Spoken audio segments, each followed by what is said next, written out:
당뇨에 좋은 영양제가 없느냐? 당뇨에는 어떤 영양제를 먹어야 되는지 궁금해 하시는 분들이 있습니다. 제 댓글에 이렇게 오셔서 써주신 내용이 있네요. 박사님, 제가 당뇨와 고혈압을 앓고 있는데요. 함께 복용하면 좋은 영양제 추천해 주세요. 복용하면 좋은 영양제. 여러분들은 어떤 영양제가 좋다고 생각합니까? 고혈압이나 당뇨가 있다. 우선 당뇨부터 먼저 말씀을 좀 드려봐야 될 것 같습니다. 당뇨라고 하는 게 말 그대로 보시면은 소변에 당이 나온다 이런 얘기잖아요. 소변에 당분이 나온다라고 하는 이야기는 혈액 중에 당이 들어있다라는 이야기가 되는데, 혈액 중에 당이 항상 들어있죠. 당이 있으면 안 된다 라는 게 아니고 당이 많이 있으면 안 된다 이렇게 되는 거죠. 자, 많이라고 하는 거 어느 정도 이상이냐 라는 건데, 그걸 이제 숫자로 우리가 정해 놓은 게 얼마냐 하면 혈중 공복 혈당 당 농도가 얼마죠? 100 정도 보고 있잖아요. 그런데 그 100이라고 하는 숫자는 정상적인 숫자일까라는 건데요. 100도 사실은 좋은 수치는 아니다. 가장 좋은 수치를 이야기하고 있는 수준이 얼마냐 하면 85 정도 나올 때 이렇게 선을 어느 정도는 인정을 해주고 있는 겁니다. 그런데 여러분들 중에는 뭐 99 아래, 99 정도 나오면 이제 정상이다 이렇게 알고 있고, 그 정도 유지하면은 된다. 혈액 중에는 항상 당이 들어있고 그 당의 농도는 그 정도 유지한다. 그게 공복 혈당이다 라는 건데요. 그러면 공복 말고 식사하고 나서는 어느 정도가 좋을까라는 건데, 사실 이것도 그냥 그 놓은 게 140이죠.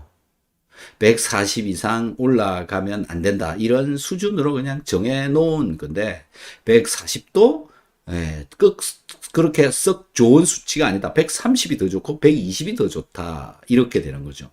저는 123 정도 나옵니다. 식후 혈당이. 공복 혈당은 거의 100 정도 나오고요. 이런 수치로 되어져 있는데, 이게 혈액 안에 그 정도 유지되어지는 수치인 거고, 그 다음에 소변에 당이 나온다라고 하는 거는 이제 그것보다 훨씬 더 많이 있을 때 빠져나오고 있는 거고, 소변에 당뇨, 소변에 당이 들어있다 없다 이걸 판단하기 이전에 어디를 먼저 체크를 해야 되느냐? 공복 혈당이 얼마나 나오느냐, 또는 식사 후에 1시간 혈당이 140 이하 이렇게 체크를 하는 게 더 옳고, 그것보다 더 정확하게 측정하는 방법이 뭐냐면 HbA1c라고 당화 혈색소를 체크하는 방법. 그래서 당화 혈색소는 한 3개월 동안 평균 수치다 뭐 이렇게 보시면 되는데요. 이 수치가 약 5.5에서 6점대 그 정도 유지하는 게 좋다 이렇게 되어져 있죠. 그래서 더 정확하게 체크하는 방법은 당화 혈색소를 체크를 해보는 방법이 있다라는 건데요. 당뇨는 혈중에 당분이 얼마나 들어있느냐 이 문제 한 가지 하고, 그 다음에 내 혈액 속에 돌아다니는 적혈구의 당이 얼마나 달라붙었느냐, 당이 달라붙은 비율이 얼마나 되느냐 라고 하는 그 수치가 5.5%, 5.8%, 뭐 6% 정도 수준으로 관리를 하는 것이 좋다. 물론 낮을수록 좀 더 좋겠죠. 그래서 이 숫자들이 이제 올라가고 우리 몸속에 당이 많이 돌아다니게 되면 그러면 무슨 일이 벌어지느냐라는 건데요. 이 당분이라고 하는 건 이제 포도당을 나타내는 거고, 이 포도당은 우리 몸속에 굉장히 많이 존재하고 있는 콜라겐이라고 하는 이 단백질의 친화성을 가진다. 달라붙는다라는 겁니다. 콜라겐이라고 하는 이 단백질은 혈관의 내벽에도 붙들어 있고요. 우리 근육, 뭐 거의 우리 몸에 없는 곳이 없을 정도로. 근데 여기에 그 당이 달라붙게 되면 잘 떨어지지 않는다. 그래서 혈관이 굳게 되고 혈관이 굳어서 이제 혈압 조절하기가 어려워진다. 예, 그래서 몸이 점점 안 좋아진다. 그래서 혈관이 나빠져서 문제가 발생한다. 그 혈관이 가장 위험한 문제를 일으키는 곳이 어디냐 하면 눈, 그 다음에 신장과 같은 굉장히 가늘은 모세혈관에 문제가 일어나면 신장에서는 신장 에서 걸러주는 여과율이라고 하는 게 나빠질 거고, 눈은 시력이 나빠진다. 이런 것들 때문에 당이 높게 올라가 있으면 좋지 않다라는 거죠. 그래서 결국은 이 당이 올라가지 않도록 어떻게 할 것이냐라는 건데, 그게 소화와 관련이 되어져 있고, 또 우리가 섭취하는 음식과 관련이 되어져 있다라는 건데, 첫 번째, 음식을 잘 먹어야 된다라는 건데요. 그 잘 먹어야 되는 음식이 뭐냐? 어떤 걸 잘 먹어야 된다라고 얘기를 하는 거냐라는 건데요. 그 중에 한 개가 탄수화물이다. 그래서 죄송합니다. 네, 그래서 탄수화물을 어떻게 먹을 것인가라는 게 굉장히 중요하고, 탄수화물을 잘 골라 먹어야 된다. 그래서 음식을 먹는 순서가 굉장히 중요하다라는 거고요. 음식을 첫 번째, 야채부터 먹어라. 자, 당뇨가 있으신 분은 첫 번째 야채부터 먹어라. 야채부터 먹어야 되는 이유가 뭐냐면 식이섬유질이기 때문에 그렇고, 그 식이섬유질은 우리가 섭취한 밥, 감자, 고구마, 옥수수, 밀가루 이런 데 들어있는 당분을 붙잡아서 천천히 흡수되어지도록 해준다. 또는 식이섬유질을 많이 섭취하고 나면 배가 불러가지고 탄수화물이 들어있는 밥이나 이런 것들을 적게 먹게 만든다. 네, 그래서 야채 종류를 많이 먹어라, 이렇게 얘기를 하고 있죠. 자, 첫 번째 야채부터 먼저 먹어라. 자, 그러면은 우리가 음식이 차려져 있으면, 아니 반찬으로 야채가 있는데 반찬부터 먹고 나서 좀 이따가 밥을 먹어라, 그걸 어떻게 먹냐, 이렇게 또 얘기를 할 수가 있죠. 그건 알아서 드셔야 되는 겁니다. 자, 야채부터 먹어라 그런다고 야채로 되어져 있는 반찬이 아니라 뭐 샐러드, 그냥 먹을 수 있는 샐러드를 만들어 먹으면 되는 거죠. 그러니까 그냥도 밥 없이 그냥도 먹을 수 있는 김치가 아니라 샐러드 종류를 알아서 드셔야 되는 겁니다. 콩나물, 그냥 콩나물을, 그냥 콩나물만 먹는 겁니다. 콩나물만 먹어도 맛있죠. 뭐 그런 방법입니다. 다양한 야채가 있고요. 다양한 야채 조리 방법에 따라서 야채만 먹을 수도 있다라는 겁니다. 그래서 첫 번째, 먼저 야채부터 먹어라. 두 번째, 단백질을 먹어라. 단백질류는 뭐 살코기류가 될 수도 있고, 두부가 될 수도 있고요. 뭐 그냥 콩이 될 수도 있고요. 여러분 뭐 낫또 이런 거 그냥 비벼서 이렇게 먹잖아요. 네, 그런 방법을 통해서 먹을 수 있다. 자, 그런 뭐 다양한 방법을, 그건 뭐 드시는 건 알았어. 그 다음에 세 번째 먹는 것이 이제 탄수화물로 된 밥이다. 이제 밥을 먹는. 그래서 이 순서를 바꿔서 먹어도 당 농도를 떨어뜨리는 건 당연히 무조건 내려갑니다. 요게 음식을 먹는 방법이고요. 이제 두 번째는 영양제를 섭취하는 방법이 있지 않겠습니까?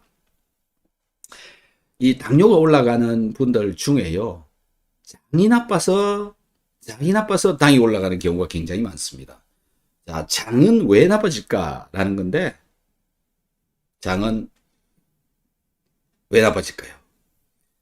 자, 장은 소화가 안 돼서 나빠진다 라는 겁니다. 그래서 소화가 잘 되도록 하는 게 굉장히 중요하고, 소화를 잘 되도록 해주는 영양제를 먼저 섭취를 하는 게 좋겠죠. 자, 그러면 소화를 잘 되게 하는 영양제는 어떤 게 있느냐라는 건데요. 소화를 잘 되도록 해주는 영양제, 어떤 게 있습니까? 여러분들은 어떤 게 소화가 잘 되도록 해주는 영양제라고 생각합니까? 그래서 결국은 따져봐야 되는 게 소화를 되도록 하는 조건이 뭐냐라는 거죠. 소화가 되려면 어떻게 해야 되느냐라는 건데 첫 번째 음식이 녹아야 된다. 그 음식이 녹으려면 위장 속에서 녹는 겁니다. 위장에서 녹으려면 위산이 필요하고요. 위산은 염산으로 만들어져 있고 그 염산의 염은 소금으로 만들어지는 거고요. 산은 수소이온이라는 것으로부터 만들어지는데 그 수소이온을 공급을 해주는 물질이 뭐냐면 비타민 C입니다. 자, 두 가지 말씀드렸죠. 소금과 비타민 C. 그러니까 당뇨에 좋은 영양제는 소금과 비타민 C가 되는 겁니다. 왜? 소화를 잘 시켜야 되니까. 자, 소화가 되려면 녹아야 된다. 녹일 수 있는 그 물질이 누구냐? 염산이다. 염산은 비타민 C와 소금으로 만들어 줄 수가 있다. 라는 거죠. 이렇게 얘기하면 뭐라고 얘기하냐면, 아니, 위산은 위장에서 만들어져 나오는 거 아닙니까? 이렇게 또 질문을 할 수가 있죠. 소화가 안 되는 사람들의 대부분은요, 위산이 부족해서 문제가 일어난다라는 겁니다. 왜요? 음식이 녹지 않으니까. 음식이 녹지 않는 이유는 위산이 부족하니까. 위산이 부족해서 소화가 안 되는 거다라는 겁니다. 이 진리를 왜 잘 모르고 있는지 저는 이해가 안 갑니다. 상식 수준의 이야기죠. 자, 그래서 비타민C 소금이 필요한 거고요. 그 다음에 음식을 녹였는데 녹였다고 소화가 되는 게 아닙니다. 녹인 건 뭐냐면은 그냥 그대로 있는 겁니다. 다만 녹아가지고 있다 이거인 거고요. 소화가 되어진다, 분해가 되어진다 이런 거는 아닙니다. 그냥 녹아만 그대로 있는 겁니다. 녹아서 그대로. 예. 그렇게 되어져 있는 놈을 다시 잘게 분해해주는, 소화를 시켜주는, 잘라주는 이런 과정이 필요한데 이 잘라주는데 이용이 되어지는 그 잘라주는 물질이 무엇이냐면 효소입니다. 효소. 그래서 소화를 시키는 효소가 소화효소라는 거죠. 자, 효소를 먹어라 이렇게 얘기를 하니까 또 어떤 분들은 무슨 매실을 설탕 반, 매실 반 집어넣고 그걸 이렇게 어디 통에다가 뭐 한 달, 두 달, 세 달, 네 달 담아놨다가 꺼내가지고 먹는 그걸 효소다 이렇게 얘기를 하시는 분들이 있죠. 우리나라에는요 단어가 그 의미가 잘못되어져 있는 게 무진장 많습니다. 곡물효소 이런 거 얘기하시는 분들이 있는데요. 그건 소화효소가 아닙니다. 소화효소가 아니라고요. 네. 곡물효소 먹어도 되냐? 뭐 발효시켜 놓은 걸 먹어도 되냐? 네, 그거는 소화효소가 아닙니다. 네, 제발 그런 거 먹지 마세요. 소화 안 됩니다. 그거하고 관계가 없어요. 네, 자 매실에다가 설탕을 집어넣어 놓고 보관해 가지고 있다가 먹는 건 효소가 아니다라는 겁니다. 효소가 아니다. 네, 그건 뭐냐? 네.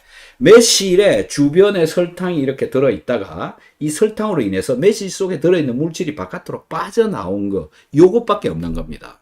전혀 효소랑 관계가 없는 겁니다. 속지 마십시오. 그런 게 효소다라고 그걸 소화효소다 이렇게 사 먹어도 안 되고 그것 자체는 효소도 아닙니다.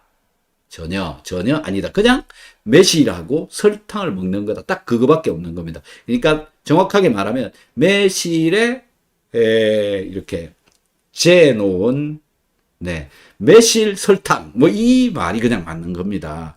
효소 아니다라는 겁니다. 제발 좀 그거 잘 좀 이해를 하셔서 뭐 그런 거 먹어도 되냐 좀 묻지 말았으면 좋겠습니다.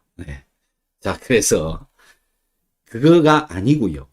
효소라고 하는 거는 우리의 몸속에서 분비되어져 나오는 물질이 있습니다. 뭐 좀 다르게 얘기하면 리파제, 펩신, 트립신, 펩시노겐, 그 다음에 아밀라제, 그 다음에 뭐 그 단백질 분해 효소 등등등 해가지고요. 뭐 엄청나게 많습니다. 종류는.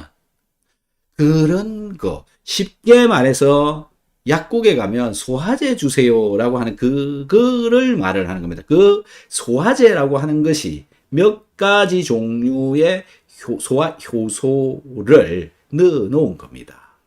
그래서 구분을 잘 하셔라라는 거고요. 그 소화 효소와 내가 먹은 음식물이 녹아버린 놈하고 두 가지가 반응을 하면서 이 음식물을 이제부터 자르기 시작하는 것이고, 잘라진 그것이 소장에서 이제 흡수되어지는 겁니다. 요게 소화를 시키는 거고, 소화가 잘 되고 안 되고 결정을 짓는 것이고요. 소화가 제대로 되어진 놈은 흡수가 되어지고, 흡수가 잘 되어지면 염증을 일으키지 않는다, 면역 반응을 하지 않는다. 그런 게 뭐냐면 단백질이 아미노산으로 분해되어진 놈, 요게 소화가 제대로 되어진 놈이다라는 거고요. 탄수화물은 포도당으로 분해되어진 놈, 이거다라는 거죠. 자, 이놈들 중에서 단백질이 아미노산으로 되어지지 않고 중간 단계, 어중간하게 만들어져 있는 물질들, 그런 걸 보고 펩타이드다 이렇게 얘기를 하고, 또는 미분해 산물이다, 분해되다가 말아버린 그런 물질이다 라고 하는 건데요. 이게 흡수가 되어지면 혈액 속에서 염증이 일어나고, 또 혈관을 빠져나가서도 염증이 일어나고, 알레르기, 두드러기, 각종 염증, 이런 거를 만들어내게 된다. 이 단백질이 계속 들어오게 되면 자가 면역 질환, 이런 것들이 만들어지게 되어진다. 즉 소화가 되어지지 않으면 자가 면역 질환을 일으킨다. 무섭죠? 그래서 소화가 중요한 거다라는 거고요. 자, 이렇게 되어지면, 소화가 되어지지 않은 놈들이 자꾸 들어오면 장에 문제가 생기고, 장에 구멍이 생기고, 장 누수가 생기고, 이렇게 되어지면 포도당이 급격하게 흡수되어져 들어가서 혈당이 급격하게 올라가 버리는 이런 현상이 나타난다. 이래서 소화가 잘 되어져야 장이 튼튼해지고, 장이 튼튼해져야 이상한 당이 또 들어가 버리는, 당이 또 많이 들어가 버리는 이런 걸 막아줄 수가 있다. 그래서 혈중의 당 농도가 올라가지 않도록 된다. 어떻게? 소화가 잘 되어져야. 네. 그래서 이 미분해되어진 단백질을 흡수되지 않도록 하는 방법은 장이 튼튼해야 되고요. 또 미분해되어진 단백질을 붙잡고 빼내버리는 방법이 또 있다. 빼내버리는 게 뭐냐면 식이섬유질을 먹는 거다. 그래서 아까 처음부터 식이섬유질을 먹어두고요. 식이섬유질하고 그 다음에 미분해된 단백질하고 만나서 붙잡혀가지고 빠져나가 버리면 된다라는 거죠. 이게 소화가 되는 근본적인 의미를 말씀을 드리는 건데, 자, 소화가 잘 된다, 소화가 잘 되어야 된다라고 하는 거는 첫 번째, 분해가 잘 돼야 된다. 두 번째, 흡수되어져야 될 것만 흡수되어져야 된다. 세 번째, 흡수되어지지 않고 남은 놈들, 미분해 산물은 붙잡고 빼내야 된다. 소화, 분해, 흡수, 배설. 이 세 가지가 잘 되어져야 소화가 잘 되어지는 것이다. 이렇게 말할 수 있는 거죠. 네. 그래서 당뇨를 가지고 계시는 분한테 소화는 잘 됩니까? 이렇게 물어보면, 소화는 너무 잘 된다는 겁니다. 근데 왜 당을 가지고 있을까요? 제대로 안 되고 있는 거죠. 제대로 안 되고 있는 거다라는 겁니다. 자, 소화가 안 되면 장에 문제가 생기고, 장에 문제가 생겨서 당분이 흡수가 너무 잘 돼 버린다. 갑자기 들어가 버린다. 이렇게 되는 거고요. 좀 전에 말씀드린 분해, 흡수, 배설, 이 세 가지가 잘 되고 있는지, 잘 안 되고 있는지 어떻게 합니까? 어떻게 알 수 있나요? 모릅니다. 누가 재주나요? 누가 진단을 해주나요? 모릅니다. 안 해줍니다. 없습니다. 네. 그렇기 때문에 당뇨가 고쳐지지 않는 겁니다. 당뇨는 고치는 병입니까? 당뇨가 고쳐집니까? 약으로 해결이 됩니까? 고치는 게 아닙니다. 여러분들 당뇨약이라고 많이 드시고 계시는데 죽을 때까지 먹어야 되는데요. 네. 계속 몸은 나빠져 갑니다. 그게 무슨 약입니까? 약물이라 하면 그냥 치료가 되어야 약이라고 할 수가 있는 겁니다. 그건 약이 아니고요. 그냥 관리제입니다. 관리.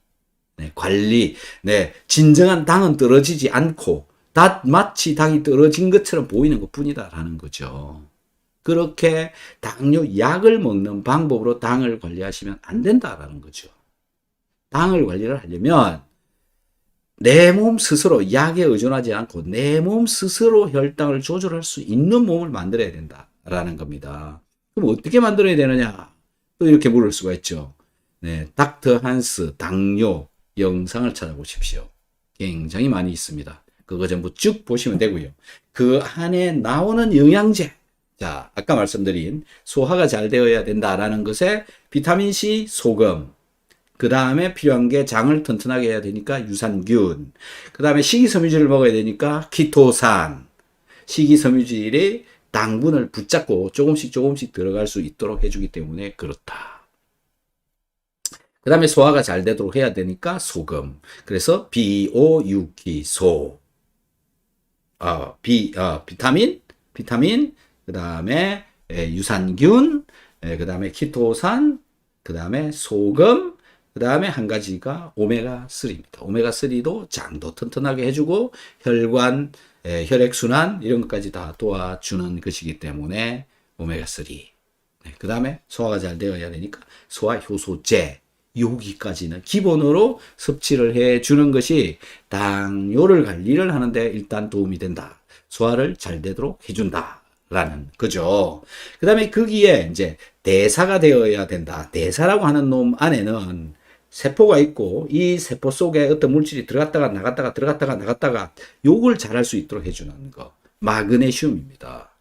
그래서 이 당뇨가 있으신 분들은 마그네슘을 필수적으로 먹어주는 게 맞다라는 거고요. 그 다음에 이제 여기에 각종 효소, 보효소, 조효소 이런 유가 있는데요. 비타민 B 복합체 이런 거를 같이 먹어주면 여기의 대사가 세포의 대사가 훨씬 더 잘 되어진다라는 겁니다. 자, 여러 가지 말씀드렸죠. 소화에 관한 이야기도 했고, 네, 그 다음에 당뇨에 관한 이야기도 했고, 소화가 잘 되어야 당 조절이 잘 된다. 그 다음에 대사가 잘 되어져야 된다라는 거. 요렇게 전부 종합적으로 좀 말씀을 드렸고요. 이런 영양제를 같이 한번 먹어 주시면 좋을 것 같고요. 거기에다가 플러스 해서 항산화제 여러 가지 있습니다. 그런 종류들을 골라서 같이 먹어주면 훨씬 더 좋다. 거기다가 운동 좀 해주고요. 몸 좀 따뜻하게 해주고요. 물도 좀 많이 마시고요. 그러면 당이 뚝뚝 떨어진다라는 겁니다.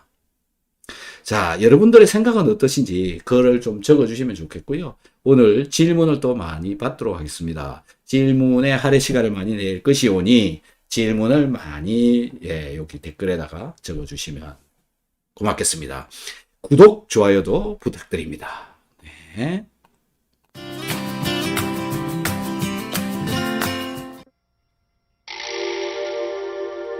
옛부터 장수의 비결은 소식이라 했습니다. 과다한 음식물로 혹사당하는 우리의 몸.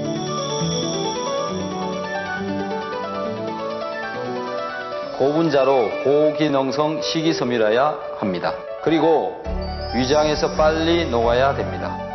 직접 느껴보십시오.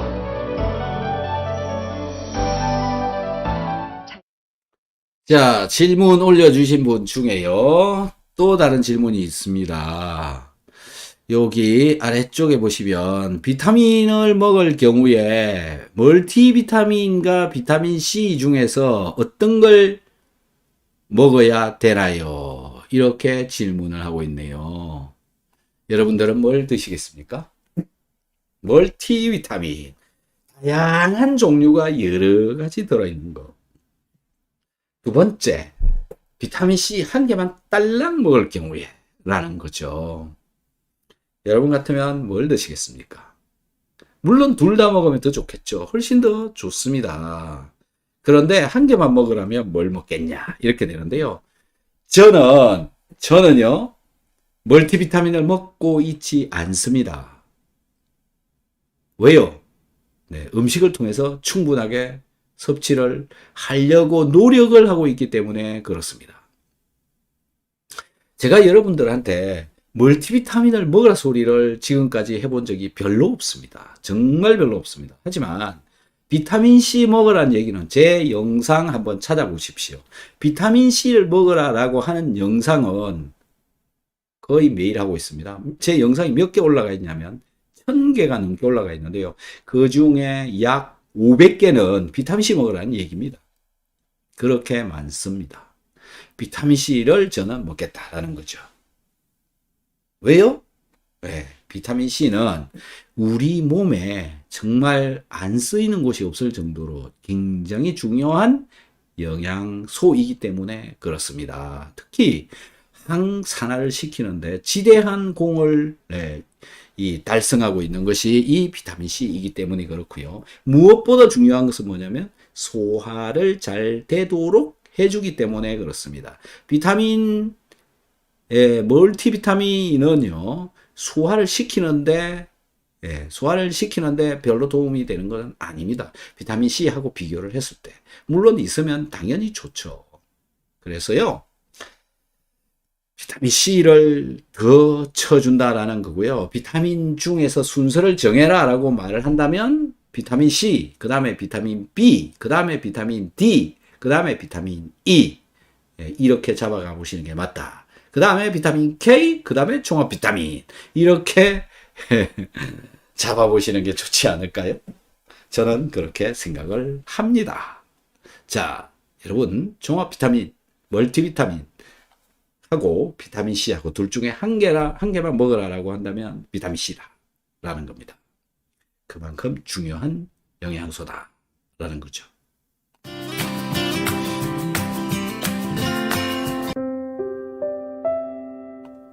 자, 다음 댓글을 또 한번 봐보도록 하겠습니다. 자, 여기 보시면요. 역류성 식도염과 위염을 달고 사는데 비타민C 괜찮을까요? 제 영상들 많이 찾아보시면 위염, 역류성 식도염 이 두 가지는 같은 놈이다. 같은 놈이다. 그래서 이 두 놈을 해결을 보려면 우선 위장에 생긴 염증을 없애야 된다. 이걸 없애야 식도의 염증도 없어져 갈 수 있다. 이렇게 말씀을 드리고 있죠. 위장의 염증이 왜 생겼느냐? 이게 중요한 거죠. 닥터 한스, 소화 이렇게 찾아보시면요. 이런 영상이요. 몇 개나 있을까요? 최소한 200개는 있습니다. 비타민C, 그 다음에 소화. 매일 나오는 이야기죠. 자, 그러면 위에 염증은 왜 생겼느냐면 소화가 안 되었기 때문에 위에 염증이 생긴 겁니다. 위에 염증은 소화가 안 돼서 안 된 음식물이 위벽을 자꾸 문제를 일으킨다. 여기 상처를 낸다. 이렇게 보시면 되는데요. 물질이라고 하는 것은 물질과 물질은 서로 친화성을 가질 때 문제를 일으킵니다. 친화성이란 뭘 의미하느냐? 물에다가 소금을 집어넣으면 녹습니다. 그죠? 이건 극성을 가지고 있기 때문에 그렇습니다. 물도 극성, 소금도 극성. 그리고요. 프라이팬에 기름이 묻었으면 그 기름을 닦아내려면 기름을 가지고 닦아야 닦이지 물로 닦으면 안 닦여집니다. 친화성이 없기 때문에 그렇죠. 그래서 기름으로 만들어진 게 바로 비누인 겁니다. 비누도 기름이고 후라이팬에 발라져 있는 것도 기름이다. 이렇게 두 개 친화성이 있기 때문에 닦여 나오는 겁니다. 그 친화성이라고 하는 건 뭐냐면 녹는다, 녹았다 이런 얘기가 되는 겁니다. 친해야 잘 녹는다라는 거죠. 친해야 잘 녹는다. 진리입니다. 사람과 사람 사이에서도 친해야 녹일 수가 있다. 이렇게 되는 거죠. 자, 이렇던요. 물에다가 기름을 집어넣으면 서로 분리만 되고요. 참기름에다가 소금을 백날 넣어봐야 녹지 않습니다. 이게 바로 친화성이 안 되기 때문에 그렇죠. 친해야 녹는다. 자, 무슨 얘기냐면 내가 섭취를 한 음식물하고요. 이 위장벽하고 친화성을 가지게 되면 위장을 녹여버립니다. 이게 어떻게 해서 이런 문제가 발생하느냐면 위장 속에 음식을 오랫동안 가지고 있게 되면 이 음식이 여기랑 계속 친하게 되어지는 거죠. 그래서 여기가 까진다, 녹여버린다, 염증이 생긴다. 그게 위염이다. 이렇게 해서 위염이 생긴다라고 생각해 보시면 됩니다. 위장 속에 오랫동안 음식물이 남아있을 때. 그래서 예를 들어서 기름만 계속 많이 먹게 되는 경우에 여기를 망가뜨릴 수도 있습니다. 자, 이렇게 친화성 때문에 그렇다. 매니큐어를 손톱에 발랐는데 이걸 닦아낼 때 물로 닦아내면 안 닦이지만 아세톤으로 닦으면 닦인다. 이게 바로 친화성을 가지고 있기 때문에 그렇다. 친한 것끼리 친해진다. 이런 현상이 위장 속에서도 일어난다. 그래서 위에 염증이 생기는 것이고, 염증이 생기면 위산이 그 염증을 건드린다라는 거죠. 그래서 위산이 위벽에 자꾸 건드리면 자극이 오는 거고 속쓰림이 발생하는 거고, 이래서 속쓰림이 생기는 거고, 싫으니까 이 위산을 자꾸 쳐낸다. 어디로? 식도로 올라온다. 역류가 되어서 올라온다. 이것 때문에 식도에 문제가 일어난다 라는 거죠. 결국은 어떻게 해야 되느냐? 여기에 염증이, 위염이 생겨서 문제가 일어난 거니까, 이 위염은 왜 생겼느냐? 염증은 소화가 안 되고 오랫동안 머물렀기 때문에 그렇다. 즉 소화가 안 돼서 그렇다. 소화를 잘 시켜주는 영양제를 먹어야 되겠죠. 비오유키소 소화효소제. 그러면 이게 해결이 잘 된다. 해결이 되면 당연히 식도염도 문제가 사라진다. 이렇게 되는 거죠. 너무 쉽지 않습니까? 너무너무 쉽나요? 네. 그래서 이 소화가 잘 되도록 해주면 당뇨도, 위염도, 식도염도, 고혈압도, 기타 등등 많은 것을 해결을 할 수가 있다라는 겁니다. 다른 영상들 많이 있으니 찾아보시면 되고요. 비오유키소 섭취법이라고 하는 것도 있으니까 찾아서 한번 보시고요. 더 궁금한 사항은 유튜브에 댓글을 달아주셔도 되고요. 세계 비타민C 섭취운동본부, 비타민 섭취운동본부라고 하는 밴드가 있습니다. 뭐라고요? 밴드로 오셔서 질문을 써주시면 제가 또 그게 답변을 드리도록 하겠습니다. 지금부터는 여러분들이 지금 현재 채팅창에 써놓으신 질문에 대해서 답변을 드리도록 하겠습니다.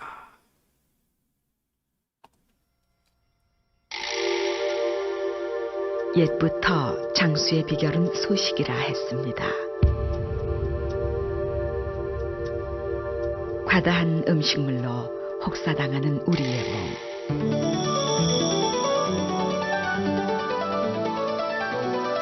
고분자로 고기능성 식이섬유라야 합니다. 그리고 위장에서 빨리 녹아야 됩니다. 직접 느껴보십시오. 자연이 준 홍게에서 추출한 새로운 개념의 식이섬유 바이오 엔젤 키토.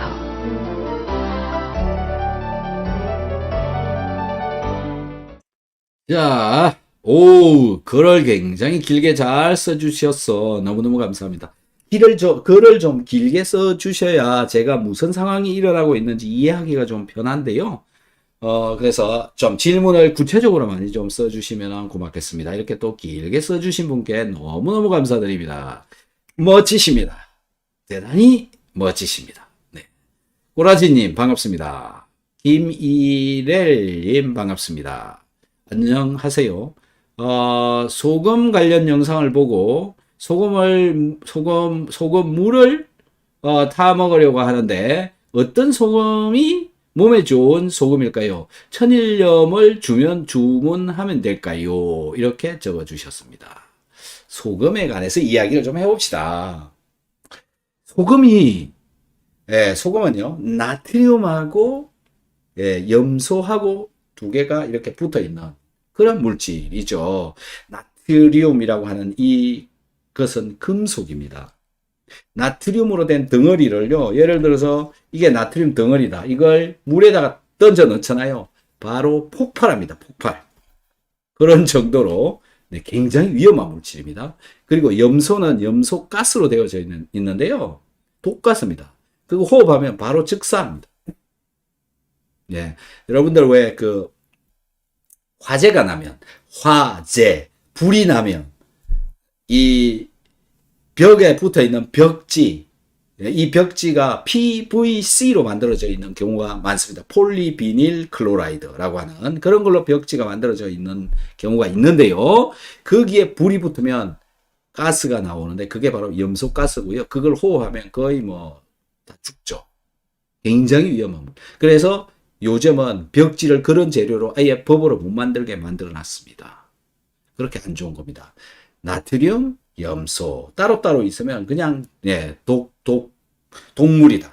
근데 이게 두 개가 붙으면 우리가 먹어도 되고 뭘 해도 되는 그 소금이 만들어지는 건데요. 이 소금은 우리 몸 속에 없어서는 안 될 세포대사에 무조건 필요한 그런 물질입니다. 그래서 잘 먹어줘야 되는데 소금의 종류가 많이 있죠. 그래서 제가 어떤 종류가 좋은가라는 것을 실험을 해봤습니다. 그 영상이 또 있습니다. 네, 어떤 소금이 좋은지 영상을 찾아보시면 되는데요. 일반적인 소금을 가지고 제가 체크를 다 해봤어요. 주겸 뭐 이런 거까지 다. 그래서 해보니 첫 번째 평가를 한 게 pH입니다. pH라고 하는 것은 산도를 말하는 건데 산성도. 네, pH는 보통 보면은 뭐 1, 2, 3, 4, 5, 6, 7 해갖고 14까지 있죠. 7 이상은 알칼리성, 7 이하는 산성 이렇게 구분을 해주고 있고 7은 중성 이렇게 얘기를 하고 있죠. 그런데요, 소금이 천일염의 경우에는 이 pH가 7.5 정도 나옵니다. 주겸은 8.5 정도 나오고요. 그 다음에 용융염이라고 있습니다. 그거는 약 10.5, 11 이 정도까지 나옵니다. 같은 농도에서 pH가 다르다라는 겁니다. 소금을 뭐 3% 정도 농도로 녹여가지고 pH를 재보면 그런 변화가 일어난다라는 거죠. 자, 이 차이가 뭘 의미하느냐라는 건데요. 여러분, 알카리수라고 이야기를 들어보셨습니까? 알카리수. 그러니까 물에다가 소금을 넣으면 알카리수로 변한다. 알카리수로 잘 변하는 것이 용융소금이다라는 거죠. 두 번째로 또 측정한 게 뭐냐면은 ORP라고 하는 게 있습니다. ORP. 옥시데이션 리덕션 포텐셜 ORP라고 이렇게 얘기를 하는데 뭐냐면 산화 환원 전위라고 얘기를 하는 겁니다. 어떤 얘기냐 하면 ORP가 마이너스가 되어지면 환원을 시켜주는 능력이 있다, 항산화 능력이 있다 이렇게 되는 거고요. ORP가 플러스로 올라가면 산화를 시켜버리는 능력이 있다 이런 얘기가 되는 겁니다. 즉 환원력을 가진 소금을 먹는 게 훨씬 더 좋다. 그게 이 환원 능력이 센 그 소금이 어떤 거냐면 용융소금이다 라는 거죠. 그 다음에 두 번째가 주겸, 그 다음에 일반 천일염 이렇게 보시면 되는데요. 이걸 가지고 실험을 해보면 어떤 현상이 나타나냐라는 건데요. 못 같은 거, 쇠붙이 같은 거 있죠. 그 쇠붙이를 소금물에다가 집어넣고 놔둬 보십시오. 천일염을 녹인 물에다가 못 같은 쇠붙이를 집어넣으면 하루 정도만 지나도 녹이 금방 씁니다. 녹이 진짜 빨리 씁니다. 그 갈색깔에 막 이상한 물질이 자꾸 생기죠. 철이 녹아 나오고 철이 산화가 되어져서 일어나는 현상입니다. 그런데요, 용융소금에다가 못을 집어넣어 놓으면 변화가 없습니다. 녹슬지 않습니다. 뭐 이 실험을 구독자분들 중에서도 이런 실험을 해보신 분들이 있고 그런데요. 여러분들도 한번 해보십시오. 네, 녹슬지 않는다. 산화되어지지 않는다. 즉 환원 능력을 갖고 있다. 항산화 능력을 가지고 있다. 항노화를 시켜줄 수 있다. 안티에이징이 되는 거다. 그래서 제가 용융염을 먹어라 이렇게 얘기를 여러분들께 하고 있는 겁니다. 실험을 직접 한번 해보십시오. 네, 그게 가장 빠릅니다. 그래서 용융소금을 먹어라. 그럼 주겸은 어떻습니까? 또 이렇게 묻는데요. 주겸은 반찬에 넣어서 먹기가 어렵습니다. 소금을 많이 먹으려면요, 반찬에 넣어서 먹어야 됩니다. 근데 죽염은 이상한 맛이 있죠. 그래서 많이 먹기가 어렵다. 소금은 적절하게 먹어야 되는데요. 적절하게 먹기가 쉽지가 않습니다. 정말 소금을 많이 먹는다. 적절한 수준으로 먹는다. 그 먹는 게 쉽지가 않다라는 겁니다. 한번 해보십시오. 네, 그렇게 되나. 네, 소금은 제대로 잘 먹어야 되는데 그렇게 먹기가 쉽지가 않다. 그게 바로 양인데 적정 양을 먹기가 쉽지 않다. 저염식은 뭐 하기가 너무 쉽죠. 지금도 여러분들은 그런 저염식을 하고 있는 사람이 너무 많기 때문에 그렇습니다. 저염식은 하기가 쉬운데요. 적정 양을 먹기가 쉽지가 않다. 적정 양을 먹으면 음식에 넣어서 먹어야 되고 음식을 통해서 섭취를 하는 게 제대로 된 양을 먹을 수가 있는데 죽염으로 그걸 해결하기가 쉽지가 않기 때문에 그렇다라는 겁니다. 그래서 제가 자꾸 용융염을 먹으라라고 말씀을 드리는 겁니다. 탁월한 선택을 한번 해보십시오. 직접 실험을 해보시면 됩니다.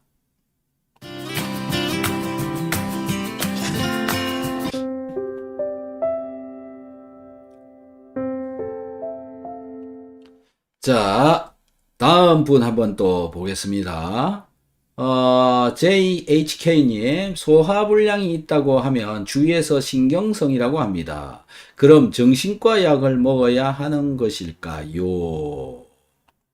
참 난해한 질문이네요. 자, 이거가요, 단계가 있는 겁니다. 단계. 소화가 안 되는 이유가 여러 가지가 있죠. 여러 가지가 있다. 그래서 소화가 안 돼가지고 해결이 안 되다 보면 정신과로 가라고 그렇죠. 오늘 제가 어떤 다른 강의에서 질문이 들어왔는데요. 신경이 아파서 어디에? 이에, 잇몸이, 이가 아파요. 치과에 갔더니 신경과로 가라고 그런데요. 신경과에 갔더니 치과로 가래요. 서로 이리 가라 저리 가라 그러고 있는 겁니다. 여러분들은 현명하신 분들이잖아요. 훨씬 지혜로운 분이시잖아요. 그래서 근본부터 차곡차곡 내가 무슨 문제가 있는지 따져봐야 되는 겁니다. 여러분 몸은요, 좀 전에 보셨잖아요. 좀 전에 말씀드렸잖아요. 여기 갔더니 이리 가라. 여기 갔더니 이리 가라. 지금 이러고 있는 세상에 우리가 살고 있는 겁니다. 어디도 믿을 데가 없습니다. 나 스스로 나를 지켜야 된다라는 겁니다. 지켜줄 사람은 나밖에 없습니다. 가족도 나를 지켜주는 게 아닙니다. 내 건강은 내가 지킨다라는 거죠. 자, 그러면 소화가 안 된다 그러면 아까 말씀드린 소화에 관한 이야기 쭉 말씀드렸던 그것부터 해봐야 되는 거죠. 내한테 문제가 그런 게 있는가 없는가. 그걸 전부 다 했어요. 그래도 안 되면 또 다른 무엇인가 있겠죠. 그래도 안 되면 그래도 안 되면 이제 또 정신적인 문제, 신경적인 문제로 접근을 하는 게 맞는 거죠. 처음부터 간다? 네, 그건 아니라고 생각하는 겁니다. 그래서 그 판단은 여러분들께서 하셔야죠. 네, 그건 뭐 본인 스스로 어느 것인지는 판단을 해보시는 게 좋을 것 같습니다. 자, 다시 댓글에 가보겠습니다. 닥터 한스님이다. 아이고, 감사합니다. 김이렐님, 당을 최대한 줄이면 몸에 좋을까요? 하하, 또 이런. 닥터 한스 영상을 좀 찾아보시기 바랍니다. 당분 제한식, 당질 제한식, 닥터 한스 당질 제한이라고 검색을 해보세요. 당을 제한을 시키면 어떻게 되느냐라는 거죠. 자, 가장 기본적인 근본적인 얘기부터 또 해볼게요. 우리 인류는 인류 역사가 얼마나 되는지 혹시 아십니까? 뭐 그것도 아직도 뭐 다양합니다. 뭐 50만 년 전부터 인간이 있었다. 10만 년 전부터 있었다. 5만 년 전부터 있었다. 뭐 다양합니다. 그게 왜 그러냐 하면요. 두개골이 발견된 두개골, 우리 이 두개골 이런 게 발견되어진 게 그때 꽤 나왔기 때문에 그렇습니다. 40만 년 전에 두개골 사람하고 유사한 네, 두개골이 나왔기 때문에 그렇다라는 거죠. 그래서 지금은 이제 그렇게 얘기를 하고 있고요. 지구 역사가 45억 년입니다. 엄청나게 오래됐죠. 45억 년이나 됐고요. 인간하고 유사한 네, 그런 동물이 살았던 시절이 40만 년 정도까지 지금 나왔단 말입니다. 그래서 그냥 짧게 얘기해서 만 년만 한번 봅시다. 만 년 동안 인간이 얼마나 많은 변화를 일으켰느냐라는 건데요. 그 변화, 어떤 변화를 말씀드리는 거냐면 유전적인 변화입니다. 유전자적인 변화. DNA의 변화. DNA가 지금까지 우리가 섭취하는 음식물 중에 당분에 굉장히 익숙해져 있다라는 겁니다. 우리 몸은 당분에 익숙해져 있다라는 거죠. 당을 많이 먹어왔다. 우리 어머니도, 우리 할머니도, 네, 증조 할머니도, 위에 네, 할아버지도 전부 당에 익숙해져 있는 몸을 가지고 있다라는 거죠. 그래서 당이 잘 분해가 되어지면 당에 대해서는 우리 몸이 면역 반응을 잘 일으키지 않는다라는 겁니다. 아까 제가 말씀드리기를 소화가 안 되면 면역 반응이 일어나고 면역 반응이 일어나면 염증이 일어난다라고 말씀을 드렸는데요. 그 반응을 심하게 일으키는 게 뭐냐면 단백질입니다. 그래서 단백질보다는 당이 더 나은 거다라는 건데요. 당을 빼버리고 먹는다. 그러면 우리 몸은 여러 수만 년, 수십만 년 동안 당에 익숙해져 있고 당에 의해서 몸이 돌아가고 있고 심지어는 포도당, 당에 의해서 내 몸에 에너지를 만들고 있는데 그걸 빼버리고 안 먹는다? 말이 됩니까? 당이 없으면요, 당뇨가 걸립니다, 오히려. 예. 당질 제한식. 결코 좋은 거 아닙니다.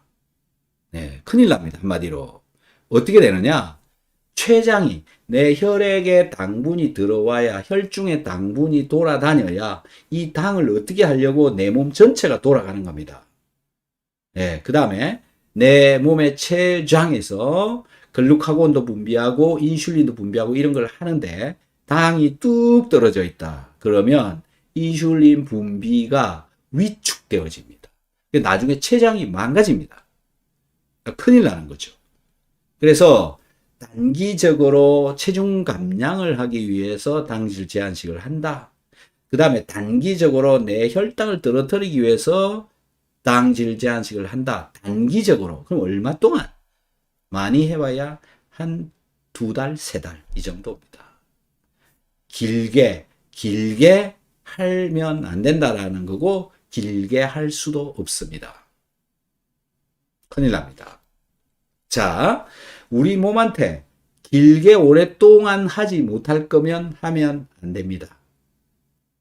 요게 이해가 돼야 됩니다. 길게 오랫동안 하지 않을 거면 하면 안 된다.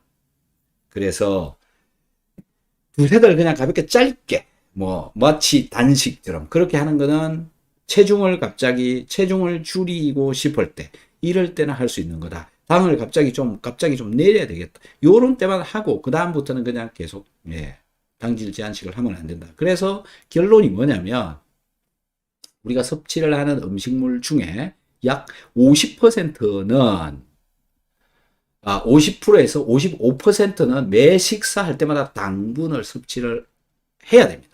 그런 몸으로 되어져 있고요. 그렇게 먹을 때 가장 사망률이 낮다라는 겁니다. 당을 너무 많이 먹어도 문제, 너무 적게 먹어도 문제, 적당량이 있다라는 겁니다. 어떤 영양소든 적당량이 있는 겁니다. 적게 먹어도 안 되고 많이 먹어도 안 된다라는 겁니다. 그래서 지금 질문을 해주신 최대한 줄이면 몸에 좋을까요? 몸이 박살납니다. 하시지 마십시오. 절대로. 그러시면 안 됩니다.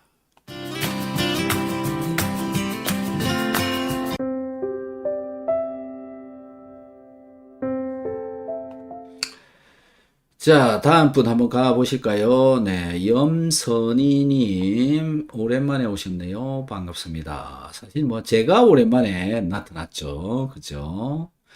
박사님 안녕하세요. 저는 독소를 빼려고 과일 주스를 일주일에 이틀 정도 하려고 하는데요. 생과일 야채를 먹어도 비오유키소와 영양제를 먹어도 되나요? 당연히 먹어도 되는 거죠. 당연히 먹어야 되는 거죠. 그렇게 같이 먹으면 되고요. 자, 여기서 저는 독소를 빼려고 이런 이야기들 많이 들어보셨죠? 디톡스다.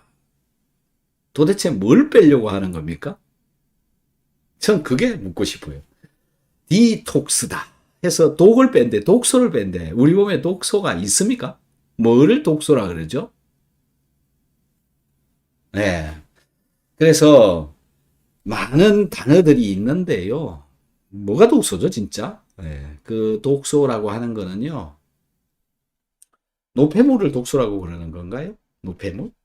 네. 자, 이 방법은 뭐냐 하면 활성산소가 적게 발생되도록 한다. 우리 몸에 디톡스를 하는 그 디톡싱의 기본 개념이 뭐냐면 활성산소 발생량을 줄이는 거다. 즉, 항산화제를 먹는 겁니다.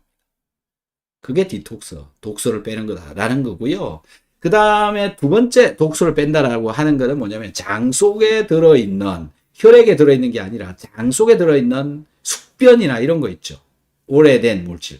이런 거를 빼내는 거를 한 개의 뭐 디톡스의 개념으로 봐도 될 것 같고요. 그 다음에 또 한 가지는 우리 지방층에요. 굉장히 안 좋은 물질들이 많이 껴 있습니다. 그게 뭐냐? 혹시 여러분들께서 그 항생제류나 피부과 약이나 그 다음에 스테로이드제나 이런 걸 먹게 되면 그런 물질들이 지방층에 가가지고 껴 있습니다. 분해가 돼서 빠져나가야 되는데 못 빠져나오고 지방층에 들어가 가지고 있습니다. 그런 것들을 빼내야 되는 거죠. 근데 어떻게 빼내느냐라는 거거든요. 잘 없어요. 네. 단식하는 방법, 운동하는 방법. 이런 걸 갖고 빼내야 되는 거다라는 겁니다. 결국 체중 감량도 여기에 해당되는 거죠. 자, 이런 방법을 통해서 디톡스를 하는 게 더 옳다라는 거고요. 지금 과일 주스 일주일에 이틀 정도. 네, 저거는 뭐 아주 좋은 방법인데 어떤 상황이냐에 따라서 다른 겁니다. 뭐 과하게 빼야 된다 그러면 뭐 2번 정도 절해 가지고는 해결이 안 되는 거고. 네, 다양한 방법이 있겠죠. 네, 어쨌든 질문하신 영양제와 과일, 야채 주스 어떻게 해야 되느냐. 그냥 같이 먹는 게 좋습니다. 혹시나 자몽을 드시고 계시면은 조심하셔야 되죠. 자몽하고 약물하고 관계 별로 안 좋은 거 있기 때문에 그래서 그런 부분만 주의해서 열심히 하시면 되는데요. 과일도 어차피 영양소들이 충분하게 많이 들어있는 거고요. 골고루 많이 들어있는 거고 과일을 잘 드시는 건 굉장히 좋다라고 생각이 됩니다. 네, 열심히 하셔서 좋은 결과가 있기를 바랍니다.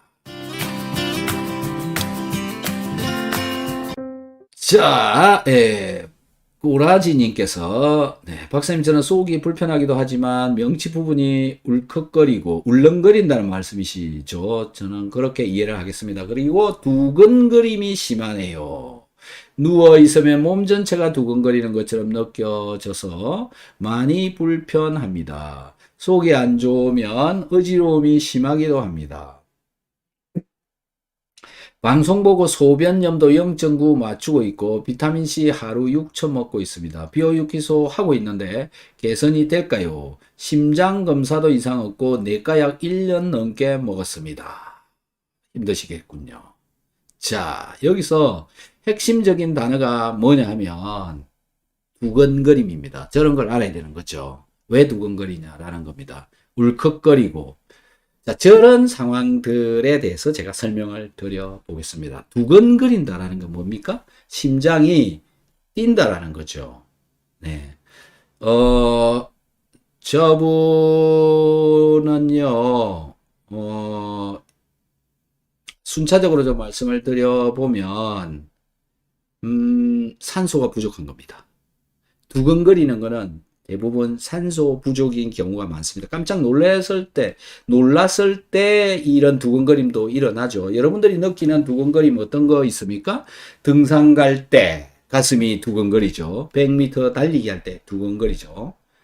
그런 종류. 그리고 목욕탕에서 오랫동안 들어있을 때 또 두근거리는 일도 벌어지죠. 심장이 원래는 요렇게 뛰어야 되는데 요렇게 뛴다 이거죠. 왜 이런 일이 벌어지느냐 하면, 왜 이렇게 뛰도록 만드냐 하면, 누가 시키는 거냐면 뇌세포가 심장한테 이렇게 뛰라고 얘기하는 겁니다. 왜 뛰냐? 왜 뛰게 하느냐? 뇌에 산소가 부족해지기 때문에 그렇다. 뇌에 산소가 자꾸 딸리는 것을 뇌세포는 잘 알고 있습니다. 너무 신기해요. 저는 궁금합니다. 뇌는 어떻게 해서 산소가 부족한 것을 알고 있을까? 라는 거죠. 여러분들이 등산을 갈 때, 심하게 운동을 할 때 가슴이 두근거립니다. 네. 제 가슴도 지금 열심히 뛰고 있는 것 같군요. 이렇게 뛰고 있는데 열심히 뛰는데 더 많이 뛴다 지금 그거잖아요. 그래서 산소 부족으로 인해서 여기를 뛰게 만든다. 그 두근거림인데 지금 저분은 소화가 안 되는 것 때문에 저런 현상이 일어나고 있고요. 그 이유, 산소가 부족한 이유가 뭐냐를 이제 찾아야 되는 거죠. 뭐 때문에 산소가 부족하게 되어졌을까? 첫 번째는 뭐냐면 소화가 안 되면 혈관이 자꾸 막힙니다. 요 전 단계에 처음부터 좀 보시면 소화가 안 되면, 특히 단백질 소화가 안 되면 그 단백질이 혈관으로 흡수가 되어지고, 흡수되어진 놈을 면역세포가 가서 분해를 시키려고 싸움을 한다. 이게 염증이고, 이 염증이 일어나면 모세혈관에 가서 자꾸 막히는 것이고, 모세혈관에 자꾸 막히다 보니까 산소 공급이 원활하게 일어나지 않고 있다. 그것 때문에 뇌에 산소가 부족해지고, 뇌에 산소가 부족하니까 심장을 더 뛰게 만드는 거고요. 더 지나면 혈압에 문제가 생길 수도 있고요. 물론 저분은 소화가 안 되는 시간을 오랫동안 가졌다면 저혈압이 되어져 있겠지만, 그래서 산소 부족 때문에 지금 어지럽고요. 네, 어지럽고 울렁거리고 저런 현상이 나타난다라고 보시면 되고요. 또 음식을 먹게 되면 이제 건드리는 거죠. 염증도 있고, 그 염증에 음식이 건드리고, 이런 것들 때문에 아프기도 하고, 이제 통증이 오기도 하고, 명치 이런 데 답답하기도 하고, 그 다음에 가슴이 또 답답해지기도 하죠. 소화가 안 되면 가슴이 뭔가 꽉 막힌 듯한 그런 현상. 네, 이게 전부 지금 이런 맥락에서 다 일어나고 있는 거고요. 염증으로 인해서 일어나고 있다. 아까 모세혈관이 자꾸 막히는 거, 산소 공급이 잘 안 되고 있는 거. 네.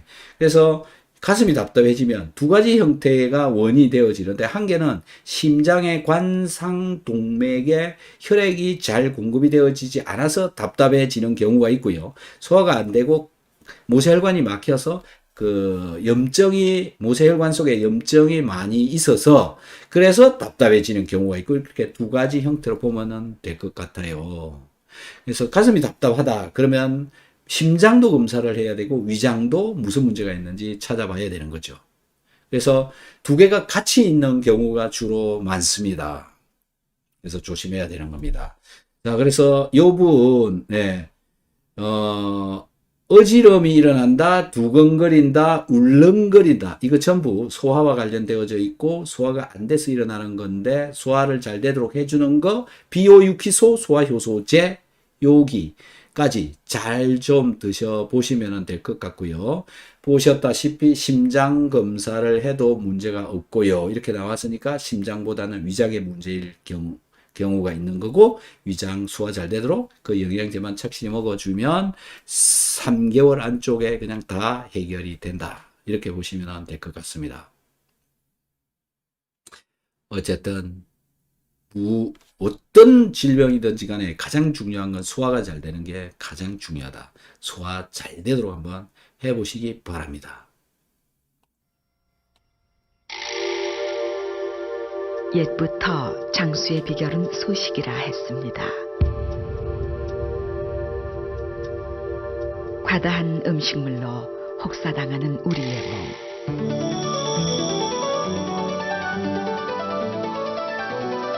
고분자로 고기능성 식이섬유라야 합니다. 그리고 위장에서 빨리 녹아야 됩니다. 직접 느껴보십시오. 자연이 준 홍게에서 추출한 새로운 개념의 식이섬유 바이오 엔젤 키토.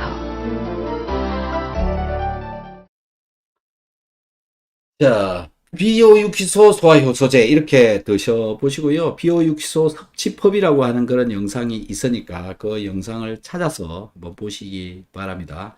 다음 질문 보겠습니다. 주인숙님 반갑습니다.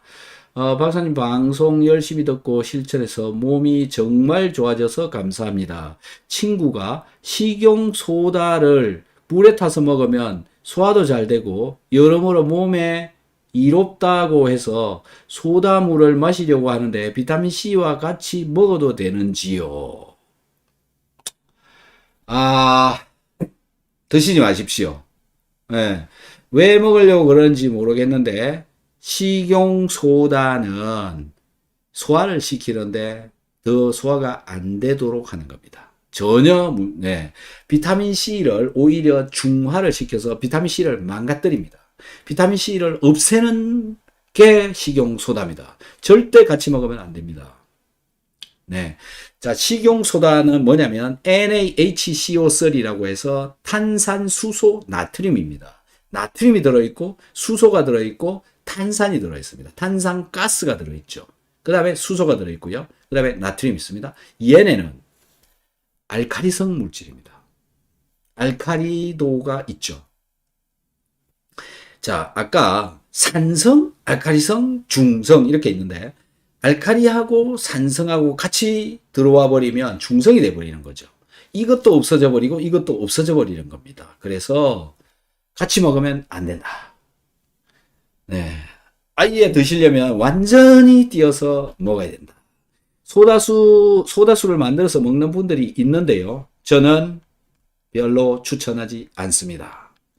네. 어쨌든 이로운 게 별로 없다고 생각이 되어집니다. 물론 저 탄산수소 나트륨 먹고 있는 사람이 있습니다. 어떤 사람이냐? 소변의 pH가 낮은 사람. 그런 분들의 경우에는 이제 먹고 있는데요. 어쨌든 비타민C하고는 같이 먹지 말아라 라는 거고요. 소화를 시키기 위해서 산성 물질을 공급을 하기 위해서 비타민C를 먹는데 알칼리성인 물질을 집어넣어 갖고 그걸 없앤다라고 하는 것은 굉장히 바보 같은 겁니다. 안 하시는 게 좋죠. 자, 또 다음 분 한번 볼까요?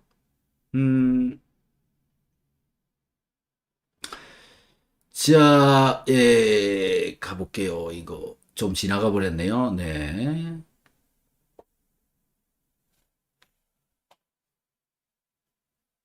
그래도 감사님, 식사에 국찌개 같은 걸 안 먹다가 박사님 덕분에 비오유키소 하면서 국찌개 짭짤하게 먹은 지 한 달 조금 된 것 같은데 소화력도 좋아지고 있고 컨디션도 올라가고 있습니다. 박사님 영상 보면서 내 몸의 신진대사가 잘 안 되었던 이유를 알게 된 것이 올해 가장 큰 행운이었던 것 같네요.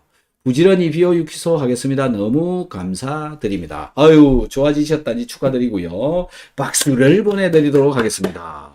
축하드립니다. 계속 하셔서 평생토록 소화가 잘 되는 그런 몸을 관리를 하시면 좋을 것 같습니다. 평생 소화가 잘 되는 거 얼마나 중요한 거냐는 건데요.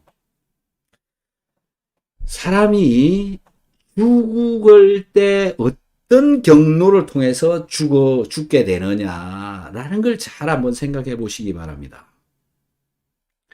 무엇이 시발점이 되어져서 병원을 가게 되느냐라는 거죠.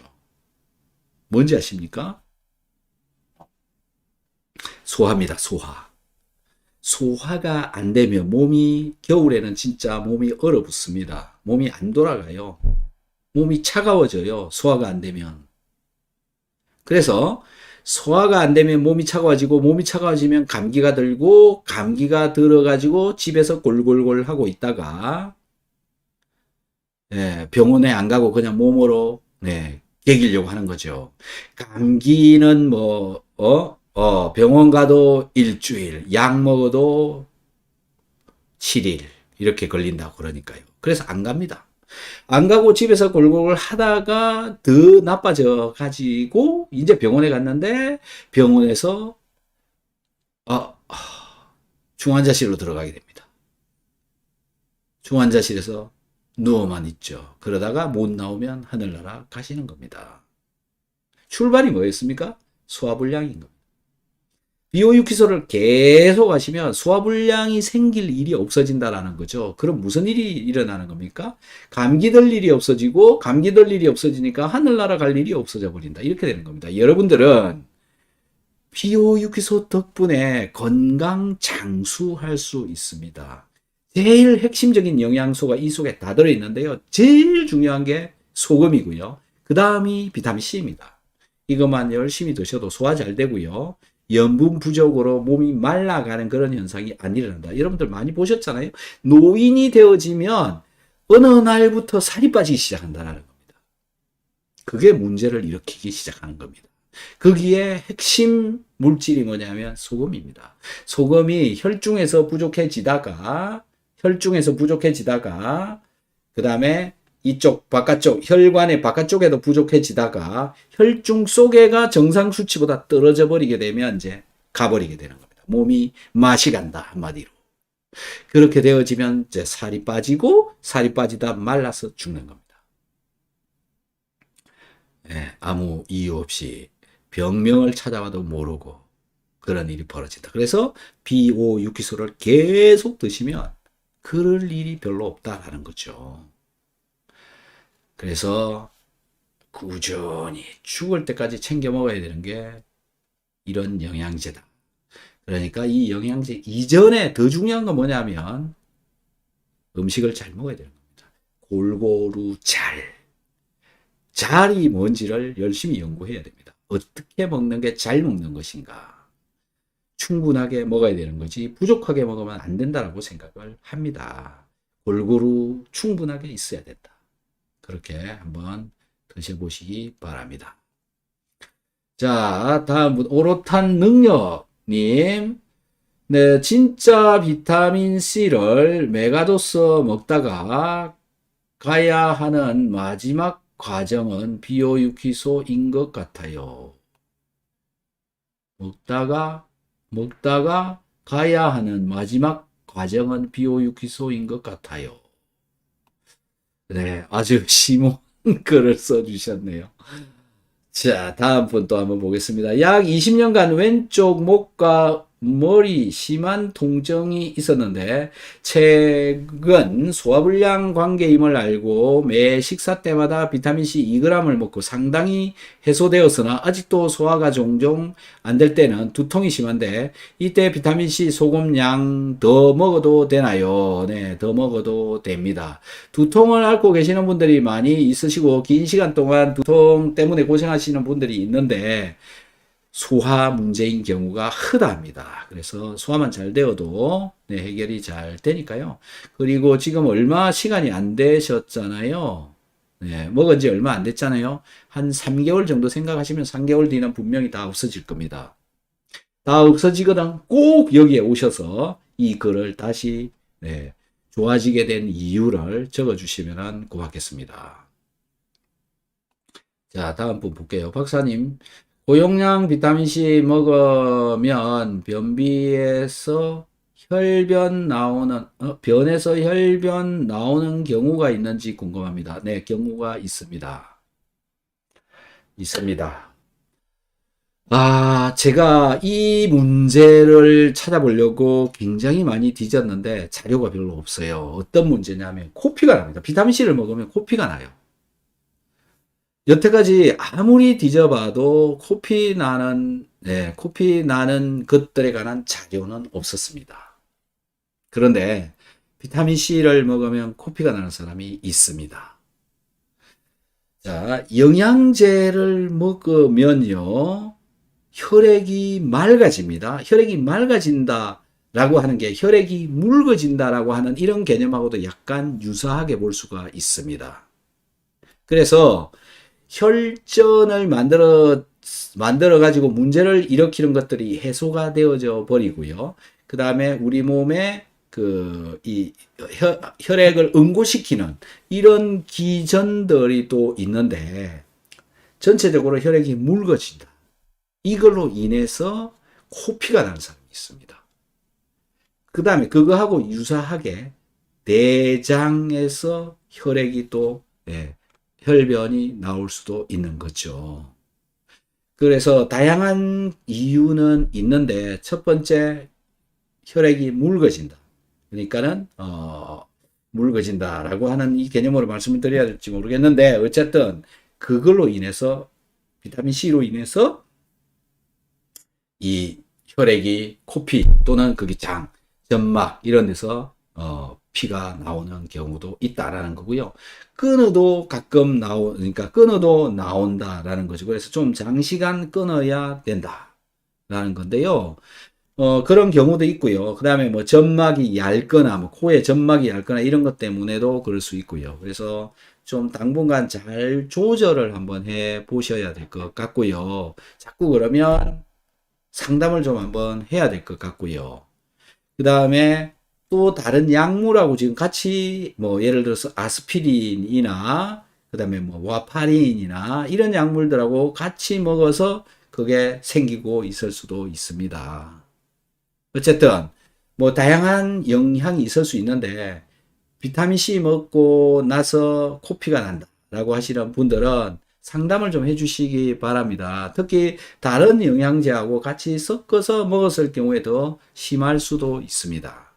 좀 더 다양한 정보가 저한테도 좀 필요합니다. 뭘 어떻게 했길래 그런 일이 벌어졌는지. 간혹 그런 분이 있습니다. 하지만 비타민C는 정상적으로 우리 몸에 필요한 것이고요. 그건 계속 먹는 게 사실 맞는데 피가 나니까는 먹을 수가 없는 거니까 왜 그런지를 찾아야 되는 거고요. 비타민C 단독으로 딱 그것만 가지고 그렇게 일어날 가능성은 좀 희박하지 않느냐 이렇게 생각을 합니다. 많은 사람들이 있는데 그 중에 정말 몇 명이 그런 일이 벌어지고 있는 거거든요. 그건 뭔가 다른 걸 잘 못하고 있는 게 뭔가 있지 않느냐 그런 생각이 듭니다. 네, 그럴 수도 있습니다. 네, 다음 분 또 보겠습니다. 안녕하세요. 강유원님, 이대현님, 널바람바램님 반갑습니다. 비타민C 원료인 옥수수가 유전자 변형이 있는데 표기가 되어 있지 않아 막막합니다. 네. 자, 비타민C를 만드는 원료는 포도당이고요.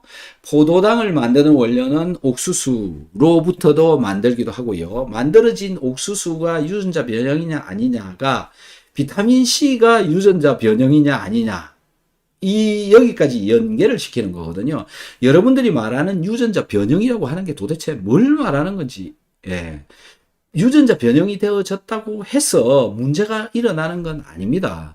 무조건 문제가 일어난다. 그게 아닙니다. 그리고요, 영양제에 사실상 유전자 변형, GMO라고 하는 거하고 영양제하고는 별로 관계가 없습니다. 별 관계가 없어요.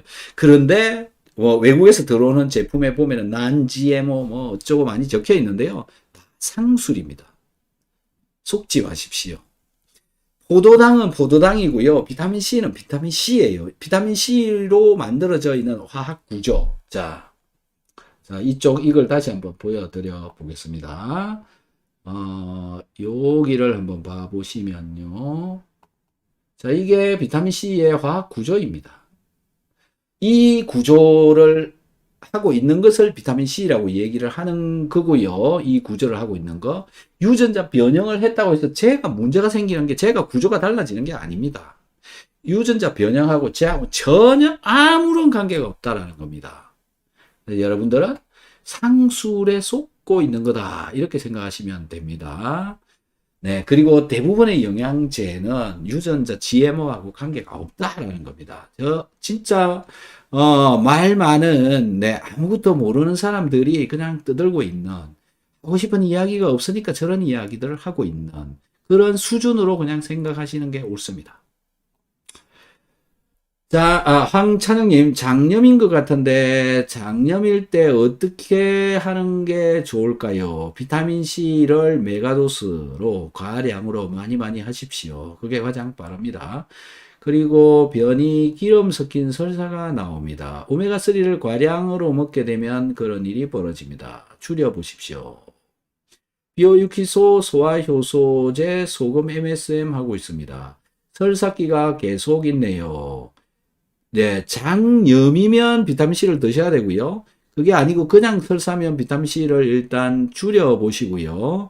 먹고 있는 영양제가 너무 많아서 삼투압이 과하게 생겨가지고 또 설사가 생길 수도 있습니다. 무엇 때문에 설사가 생기고 있는지를 파악을 하는 게 좋겠죠? 그 다음에 단백질이 소화가 안 되고 있어도 설사가 생길 수도 있습니다. 그래서 어느 것인지 판단을 한 뒤에 영양제를 끊어보는 것도 좋습니다. 끊어보시고요. 소금물을 줄여야 할까요? 소금물을 먹으면 안 됩니다. 음식에다가 소금을 넣어야 되고요. 소금을 너무 많이 먹어도, 염도가 높은 국물을 먹어도 설사를 할 수가 있습니다. 제가 보기에는 소금물을 과하게 먹고, 이 삼투압이 발생하고 있지 않느냐, 그런 생각이 드네요. 몸속의 염분 농도가 부족하고 장의 염분 농도가 높게 들어있게 되면 그런 현상을 일으킵니다. 몸속 염분 농도는 0.5%, 그 다음에 내 장에 들어와 있는 거는 1.1% 이렇게 되면 이 차이가 심하면 심할수록 삼투압이 강하게 발생합니다. 그래서 소금을 섭취를 하시고 계시는 분들은 갑자기 많이 먹으면 대부분 설사를 할 수가 있습니다. 처음부터 너무 많이 먹지 마시고 조금씩 차근차근 늘려가야 됩니다. 제가 보기로는 저게 장염인지 라는 것보다는 그냥 먹고 있는 영양제를 잘 못 먹어서 그런 일이 일어난 것이다. 이렇게 생각이 되어지네요. 다음 분 보겠습니다. 전 세계 비타민C 생산량의 90%는 중국입니다. 비타민C 산업 자체가 공해산업이라 대량 생산 가능한 곳이 중국본입니다. 그보다 비타민C에 첨가되지 말아야 할 물질들이 있는지를 더 조심하셔야 합니다. 네, 아주 시원하게 적어주셨네요. 네, 감사합니다. 이대현님, 아침에 신물이 올라와요.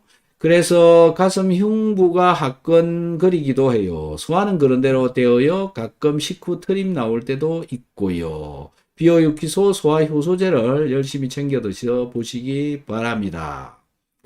네, 신물은 속쓰림이 있고 위에 염증이 있기 때문에 올라오는 거죠. 그걸 해결을 봐야 되는 겁니다. 네, 그렇게 접근하시면 될 것 같고요. 소화가 잘 안 되고 그러면서 어지러운데요. 한 의원에서는 담적이라고 합니다. 비오유키소 10일 전부터 식전에 비타민C는 500ml 하루 3번, 소화효소제 유산균 우선 이렇게 먹고 있습니다. 처음에는 키토산도 같이 먹었는데 변비가 심해져서 지금 안 먹고 있습니다. 변비가 괜찮아지면 또 먹어야 됩니다. 반복해서 변비가 생겼다가 없어졌다가 그렇게 반복되어지니까요. 키토산을 먹었다가 끊었다가 이렇게 꼭 드셔야 자극이 덜 옵니다. 평소에도 변비가 있었는데 비타민C 먹고부터 더 심해졌습니다. 키토산을 같이 먹어도 될까요? 네, 좀 전에 말씀드린 것처럼 변비가 생긴다 싶으면 줄이고 끊고 다시 먹고 이걸 반복을 하시면 될 것 같고요. 비타민C하고 소금하고 잘 챙겨 드시면 제 영상 중에 검색을 해보세요. 닥터 한스 치시고 비오유키소 섭취법 이걸 쳐보시면 먹는 방법에 관한 이야기가 나오니까 그 영상을 참고하셔서 차근차근 늘려가시면 됩니다. 그러시면 되고요. 그 다음에 변비도 그렇게 드시면 해결이 되어집니다. 그 다음에 소화가 잘 안 되고 그러면 어지러워요 이렇게 얘기를 하고 있잖아요.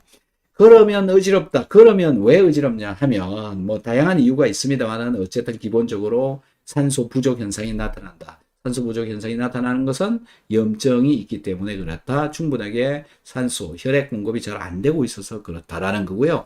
담적이다라고 하는 그 실체가 사실 별로 예, 저는 없다고 생각합니다. 그냥 그건 네, 무시하시고 비오유키소 열심히 챙겨 드시면 네, 그거는 잘 해결이 되어진 사람들이 무지 많습니다. 저의 영상이나 그 댓글이나 이런 것을 찾아보시면 없어졌다고 얘기하시는 분들이 많이 있으니까요. 그거 참고하셔서 보시면 될 것 같습니다. 기도산 꼭 같이 먹어야 됩니다. 박은정님, 식전에 비타민C, 두알, 유산균, 효소 먹었습니다. 식후에 오메가랑 소금을 바로 먹어야 되는 걸로 아는데 오메가를 소금물로 마시고 있습니다. 근데 소화가 안 돼요. 1년 이상 저염식에 현미채식을 하면서 저체온증에 최근 녹점 마시고 손발이 너무 노래져서 아라보다 소금 마신 지 2주차예요. 소금물 마신 지 2주차예요.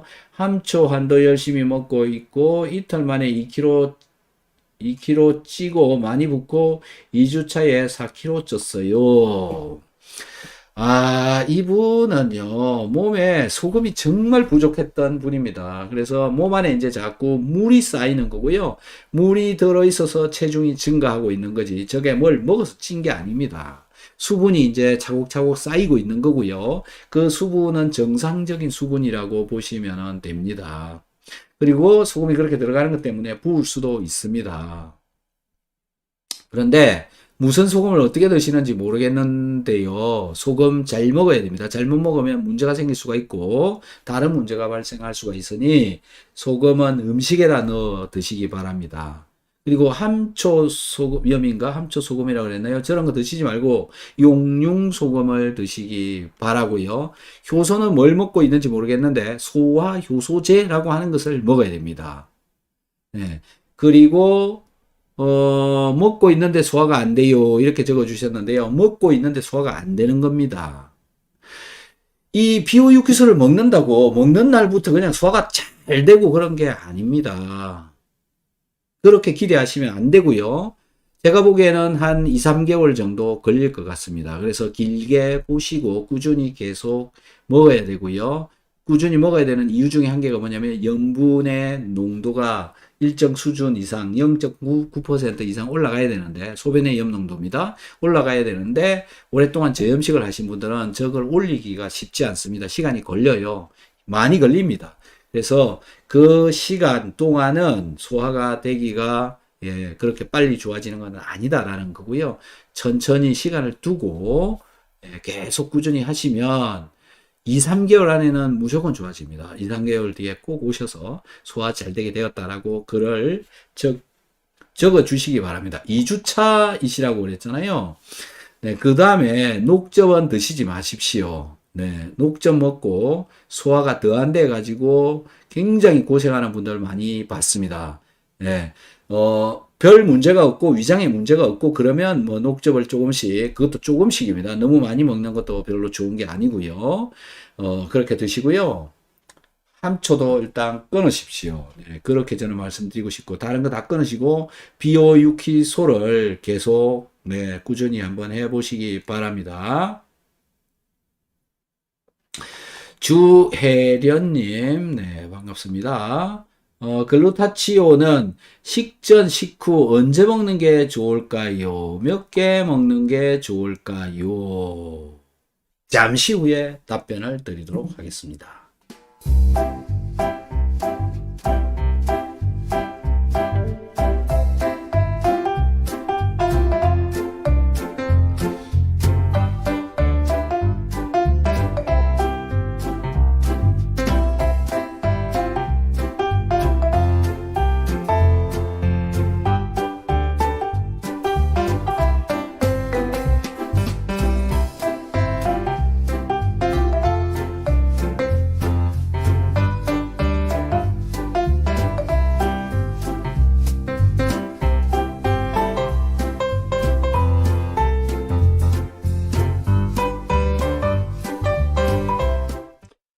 자, 글루타치온이라고 하는 것은 항산화제이고요. 뇌세포의 항산화를 잘 시켜주는 그런 것들 중에 한 개다라는 거고, 세포 속에서 발생되어지는 활성산소를 없애는 데 이용이 되어지는 거다라는 건데요. 5대 항산화제가 있습니다. 비타민 C, 비타민 E, 글루타치온, 그 다음에 코엔자임 CoQ10, 그 다음에 알파 리포산, 이 5가지를 꼭 같이 섭취하는 게 항산화에 도움이 되는 겁니다. 글루타치온은 항산화에 쓰이는 거다라는 거고요. 아미노산 3개가 모여서 만들어져 있는 아미노산이라고 보시면 됩니다. 소화는 잘 되는 거고요. 몸에 뭐 소화하고 관계없이 소화가 분해가 되어져서 흡수되기도 하고 그냥 흡수되어지기도 하고 해서 우리 혈중에 돌아다니면서 항산화도 시켜주고요. 그 다음에 세포 속까지 가야 항산화가 훨씬 더 잘 되어지는 그런 역할을 하고 내 몸속에서 또 글루타치온을 만드는 재료로도 이게 사용이 되어집니다. 몇 개를 먹느냐라는 건데요. 보통 뭐 아미노산이니까 많이 먹어도 상관이 없습니다. 그래서 기본적으로 3알 정도는 먹는 게 좋고요. 뭐 한 보통 제가 본 분들 중에는 뭐 6알 정도까지도 먹고 그럽니다. 그래서 그건 뭐 알아서 조절하셔도 돼요. 저 더 많이 먹어도 상관은 없고요. 배국 주사라고 해서 혈중에 주사제로도 넣어주는 게 저 글루타치온이라고 하는 겁니다. 양은 뭐 그렇게 조절해서 먹고 식후에 먹는 게 좋고 오메가3랑 같이 먹는 게 훨씬 더 흡수되는데 도움이 많이 된다라고 보시면 될 것 같습니다. 다음에 로키 스텔라 초이니 비오유기소를 꼭 식전에 먹어야 하나요? 아닙니다. 꼭이라고 하는 건 없습니다. 먹기 편한 대로 드시면 되고 웬만하면 지키는 게 좋은데 지키는 게 뭐냐면 비타민, 유산균, 키토산은 식전에 바로 먹고요. 식전에 바로. 나머지 오메가3는 식후에 먹고요. 소금은 음식에 넣어서 먹고 이게 정석입니다. 그런데 뭐 이것도 괜찮고 저것도 괜찮고 나는 그렇게 할 수가 없다 도저히. 그러면 한 방에 그냥 다 먹어도 됩니다. 예. 완전히 뭐 엄청 큰 문제가 생기는 건 아니다. 안 먹는 것보다는 그렇게라도 먹는 게 낫고 그렇게 먹는 것보다는 정석으로 먹는 게 더 낫다. 뭐 이런 정도인 겁니다. 네, 박은정님 글루타치온이랑 비타민 B100 그 다음에 목에 걸린 듯 하며 소화가 안 돼서 무겁고 기분이 너무 안 좋아요. 소금을 더 먹어야 될까요? 역류성 식도염이 재발한 것 같아요. 감기도 다시 오는 것 같고요. 주문한 제품을 소개해 주신들 먹어도 될까요? 아니면 줄여서 복용해야 할까요? 무슨 얘기인지 잘 모르겠고요. 일단은 꾸준히 잘 드셔야 된다라는 거고요. 비타민 B100은 글루타치온 비타민 B100은 좀 더 이따가 드십시오. 일단 그건 끊으시고요. 비오유기소만 드시기 바라고요. 양을 좀 줄이시기 바라고 너무 한꺼번에 많이 먹어서 지금 그런 것일 수도 있고요. 그 다음에 목에 걸린 것 같은 거는 거기에 염증이 있기 때문에 그렇습니다. 염증이 있다라는 거고요. 전화를 주셔서 상담 신청을 해 주십시오. 좀 힘드신 것 같거든요. 무슨 힘들다는 얘기가 무슨 얘기냐면 섭취를 하는 방법을 지금 제대로 모르시고 있는 것 같고 네, 그걸 제대로 이해를 하셔야 될 것 같습니다. 그리고 역류성 식도염을 가지고 있는 것 때문에 먹은 영양제가 목에 걸려 있는 거 그런 현상이 지금 나타나는 거거든요. 걸려 있는 것 같은 식도에 붙어 있는 것 같은 근데 실제적으로 식도에 붙어 있는 게 아닙니다. 네, 그래서 시간이 필요합니다. 첫 번째 시간이 필요하다. 두 번째 먹는 방법을 공부를 더 하셔야 된다. 상담을 하셔야 된다. 라는 거. 그렇게 접근을 한번 해보시기 바랍니다. 김효정님, 키토산 용액은 어디서 살 수 있나요? 키토산 용액은요, 만들어서 먹는 겁니다. 키토산 용액 제조법이라고 있어요. 닥터 한스 키토산 용액 제조법. 그거를 한번 검색을 해서 만드는 방법을 보시고 만들어서 마셔보시기 바랍니다. 여러분들이 궁금해하는 내용은 제가 올려놓은 제 유튜브에 거의 대부분 있습니다. 다 있습니다. 그래서 찾으시면 돼요. 닥터 한스를 치시고 원하는 찾고 싶은 묻고 싶은 걸 거기다 쓰시면 됩니다. 그러면 그 영상들이 나오니까 그 영상들을 좀 충분히 찾아서 좀 보시기 바랍니다. 지금 이렇게 물으면 아주 짧게 단편적으로밖에 얘기를 할 수가 없고 제가 하는 이야기가 틀렸을 수도 있습니다. 여러분들이 올리는 질문의 양이 짧기 때문에 그렇죠. 그래서 영상을 찾아보시면 아주 길게 설명이 잘 되어져 있으니까요. 그런 영상들을 참고로 해서 또 해보시면 될 것 같습니다. 췌장 보호하기 위해서 건강 삼아 먹어보려고 하는데 소화효소제 언제 구입 가능한가요? 이거가 지금 아마 재고가 없어서 말씀을 하시는 건데요. 수시로 오셔서 보셔야 됩니다. 언제라고 딱 말씀을 드릴 수가 없어요. 지금 재고가 부족해가지고 들어오면 나가버리고 지금 그래서 그렇습니다. 상황사님, 상황사입니까? 상원사. 네. 절 이름인가요? 상원사. 여러 가지 검사를 하고 기다리는 중입니다. 네. 검사 결과 나오면 상담 신청하려고 합니다. 블링블링 님, 네, 형 왔다. 네, 오셨군요. 반갑습니다. 박정숙 님, 열이 조금만 있는데 가면 얼굴이 붉어져요. 홍조처럼 선생님 조언 부탁드립니다. 야, 이게 열이 있는데 가면이라고 하는, 열이 있으면 몸에 변화가 있는, 열감 때문에 몸에 변화가 일어나는 거죠. 가장 이제 열에 의해서 저런 현상들이 나타나는 것 중에 가장 바탕에 들어있는 건 저는 자율신경 조절이 제대로 안 되고 있다, 이렇게 생각합니다. 그래서 자율신경 조절을 잘 할 수 있는 영양제, 키토산 용액입니다. 키토산 용액.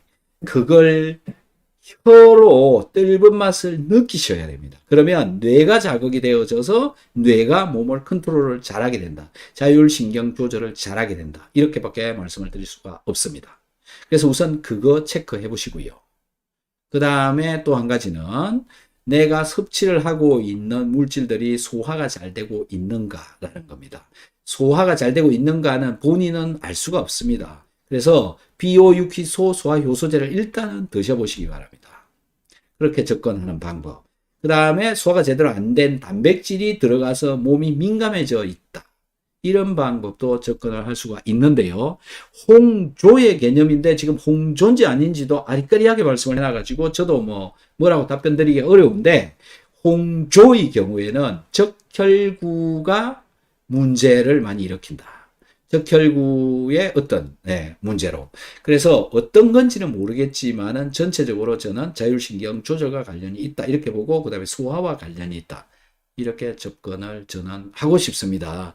어차피 먹어야 되는 영양제입니다. 비타민C, 오메가3 유산균 거의 많은 사람이 먹고 있고, 소금 안 먹으면 죽습니다. 어차피 먹어야 되는 거고 먹는 거니까 제대로 챙겨서 한번 드셔보시면 그런 좋은 결과가 있을 수도 있습니다. 그렇게 한번 해보시기 바랍니다. 오롯한 능력님, 소금을 먹을 때 음식에 넣어 드시라고 하셨는데, 간을 한 국에 밥 먹기 전에 한 스푼 정도 넣고 섞어서 밥과 반찬과 곁들여 먹으면 올바른 섭취 방법일까요? 간이 되어져 있는 그런 곳에다가 소금을 넣으라는 얘기가 아니고요. 그냥 그 소금을 간에 넣어서 간을 해라, 이 얘기입니다. 그리고 어디 음식점에 갔는데 이미 간이 되어져 있는 경우에는 조금 더 넣어서 드시든가 아예 그냥 안 넣어서 드셔도 됩니다. 그건 알아서 적당인데 음식을 만들 때 그 소금을 넣어서 먹는 게 가장 적절한 방법입니다. 그렇게 해보시면 좋을 것 같습니다. 자, 이제 마무리를 하도록 하겠습니다. 질문을 못하신 분들이 계시면 빨리 한 5분 안에 질문 다 올려주시기 바라고요. 그 이후에는 이제 끝을 내도록 하겠습니다. 옛부터 장수의 비결은 소식이라 했습니다. 과다한 음식물로 혹사당하는 우리의 몸.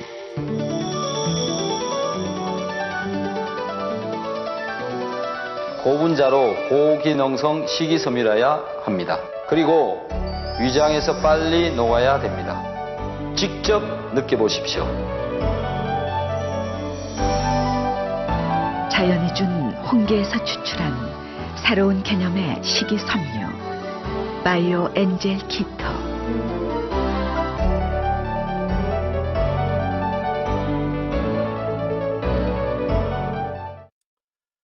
자, 오늘은 기다리는 동안 특별히 여러분들께 글루텐이라는 것을 보여드리도록 하겠습니다. 글루텐 보셨나요? 글루텐이 뭔가요? 글루텐은 밀가루에 들어있고요. 이 밀가루 속에 들어있는 물질입니다. 글루텐은 단백질입니다. 단백질. 그런데 원래 밀가루에 들어있는 단백질은 그냥 단백질의 형태인데 얘를 반죽을 하다 보면 이 들어있는 두 물질이 각교 결합을 해가지고 큰 분자로 만들어지고 이러다 보니까 얘가 우리 소화 효소에 의해서 분해되어지지 않고 얘가 장으로 내려가게 되고 장에 오게 되면 그 글루텐이 장벽을 망가뜨립니다. 그래서 장 누수를 만들어내는 원인 물질이 되어지는 거죠. 그래서 밀가루 음식을 먹지 마라라고 계속 많은 사람들이 이야기를 하는 거고요. 글루텐이 들어있는 밀가루 음식 줄이는 게 무조건 맞습니다. 그래서 조심해서 웬만하면 안 드시는 게 낫고요. 그걸 먹었을 때는 꼭 식이섬유질, 키토산 같은 거를 같이 먹어라. 밀가루 음식을 먹으면 무조건 키토산을 같이 먹어라. 그래야 걔네들을 붙잡고 변으로 빼내준다. 장 누수를 막아줄 수가 있다라는 겁니다. 지금부터 이 글루텐을 여러분 눈에 보여드리도록 하겠습니다. 제가 일본에서 실험해 놓은 것을 가지고 와가지고 여러분들께 보여드리는 겁니다. 한번 글루텐이 어느 건지를 좀 봐보시기 바랍니다. 자, 이 영상을 보시면 밀가루를 지금 저기에다가 담고 있죠. 적정량의 밀가루 50g, 강력분 50g, 물 35g으로 이제 저렇게 넣고 있습니다. 그리고 물을 붓고 이제 반죽을 하죠. 열심히 막 반죽을 합니다. 그죠? 섞어요. 좋습니다. 그래서 저렇게 됐죠. 자, 저 놈을 좀 더 반응을 시켜서 어쨌든 이제 찐득찐득하게 되게끔 만들었습니다. 이게 이제 여러분들이 말하는 밀가루 반죽이죠. 이걸 물에다가 집어넣어요. 여러분들도 이 실험을 해보실 수 있습니다. 똑같이 한번 해보시면 되는데요. 자, 글루텐 이외의 물질을 녹여서 씻어서 빼내는 겁니다. 저 뿌옇게 된 게 이제 실제적인 밀가루가 전분이 녹아서 빠져나오는 겁니다. 녹은 건 아니죠. 저 뿌연 거니까. 녹은 건 아니고 바깥으로 자꾸 빠져나오는 겁니다. 계속 빼내죠. 그렇죠. 하얀 게 자꾸 빠져나갑니다.